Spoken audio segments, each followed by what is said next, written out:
All right, let's jump right into this explainer. Today, we're taking a close look at one of the most fascinating and iconic figures in ancient history. We're going to trace the truly extraordinary journey of King Solomon.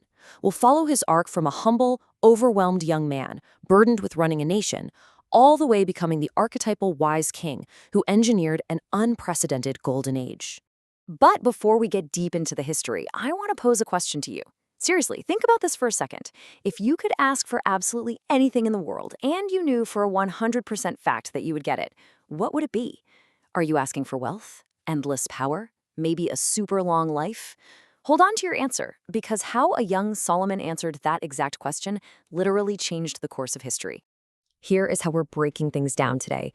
We'll start with the boy who became king, move to the dream at Gibeon, explore how he became the wisest of all, look at his golden era of peace, and wrap up with the sage's enduring legacy. Okay, part one, the boy who became king. So Solomon was the younger son of King David and Bathsheba. He was pretty young when he took the throne, likely no more than 20 years old. But right out of the gate, his path was incredibly unique. His name itself, derived from the word shalom, literally means peaceful. And the ancient texts make a point to tell us that he was fundamentally loved by the Lord from the very start. A prophet even gave him the nickname Jedediah, which means loved by God. Still, stepping into the massive shoes of a giant like David, that had to be absolutely terrifying. And you can really see that imposter syndrome creeping in. Confronted with a monumental task of governing this huge nation, Solomon was incredibly grounded. He actually confessed, "I am but a little child, I know not how to go out or come in." He felt completely inadequate for the job. He was well aware that he just didn't have all the answers. Which brings us to part two, the dream at Gibeon. Shortly after taking power, Solomon goes to a place called Gibeon to offer sacrifices. And it's here that God appears to him in a dream and makes that mind-blowing offer. "Ask what I shall give thee." Now, think about what a typical ancient monarch would demand. They'd want selfish things, right? Mountains of gold, decades of long life, or maybe the swift, crushing defeat of their political enemies. But Solomon, staying true to that deep humility, just asks for an understanding heart, or if you translate it literally, a hearing heart. He just wanted to be able to discern good from evil so he could judge his people fairly. So here is the really crucial takeaway from this moment. Because Solomon didn't ask for the flashy, selfish stuff like wealth or power, God was thrilled. The divine promise granted him that unparalleled wisdom he asked for.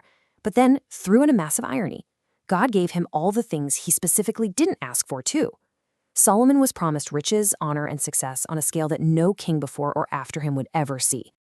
Let's move to part three, the wisest of all. Naturally, word of this divine gift spreads like wildfire, but it was one specific legendary event that really cemented his reputation. You've probably heard of the Judgment of Solomon. Two women come before the king, both desperately claiming to be the mother of a single surviving infant. There are no witnesses. It's an impossible situation to solve. So, what does Solomon do? He casually orders the baby to be cut in half, offering each woman a piece. I mean, it sounds completely insane, but he was testing human nature. The first woman stubbornly accepts the grim compromise. But the second woman, she begs Solomon to just give her rival the baby. She'd rather the child live without her than die. Instantly, Solomon spots the selfless love of the real mother and gives for the child. That brilliant, impartial wisdom left the entire nation in absolute awe. And the crazy thing is, his wisdom wasn't just limited to courtroom drama. The guy was a total intellectual powerhouse. We're talking an output of 3,000 proverbs and 1,005 songs. He had this encyclopedic, quasi-scientific knowledge of the natural world.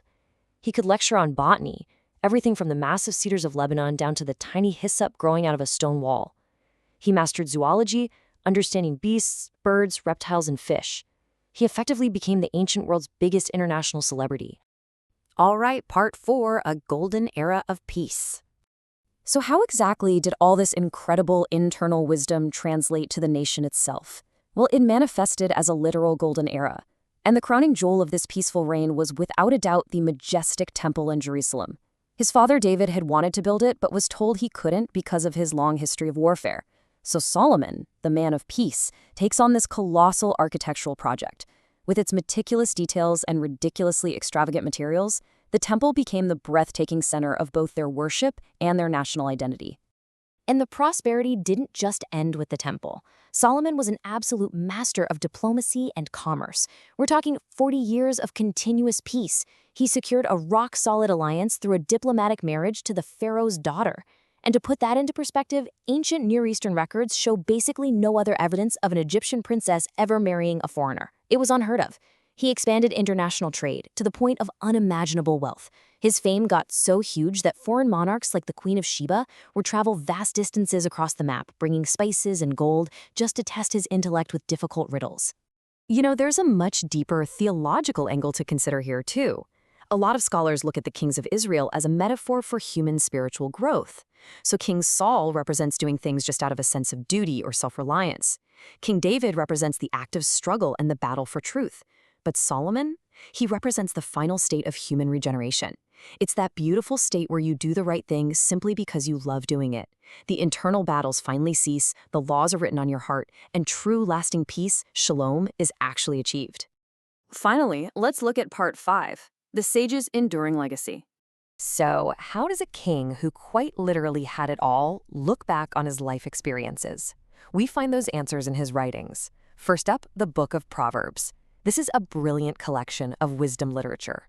But it's not some abstract, head-in-the-clouds philosophy. It's a remarkably practical, worldly guide. It focuses on values, moral behavior, right conduct, and how to actually navigate the messy reality of human life on a day-to-day basis.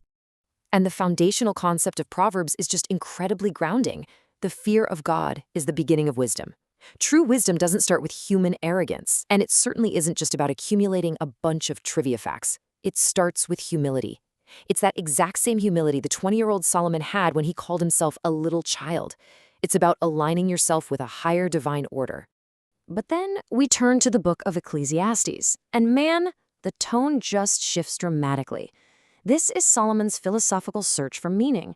After racing down every possible dead-end street, building massive palaces, planting exotic gardens, and indulging literally every single hedonistic whim a human could ever afford, he comes to this startling realization. Vanity of vanities, all is vanity. He concludes that all those material, worldly pursuits ultimately just feel kind of empty. So the man who had everything looks back at his life, he looks within himself, he looks around at his unbelievable wealth, and he finds no lasting satisfaction under heaven. So where did he finally find meaning? Well, he realized he had to look up. He concluded that true meaning isn't found in pleasure or earthly power. It's found in revering God, maintaining a really strong work ethic, and living a highly focused, deeply purposeful life. Which brings us to a challenge, directly from the wisest king straight to you.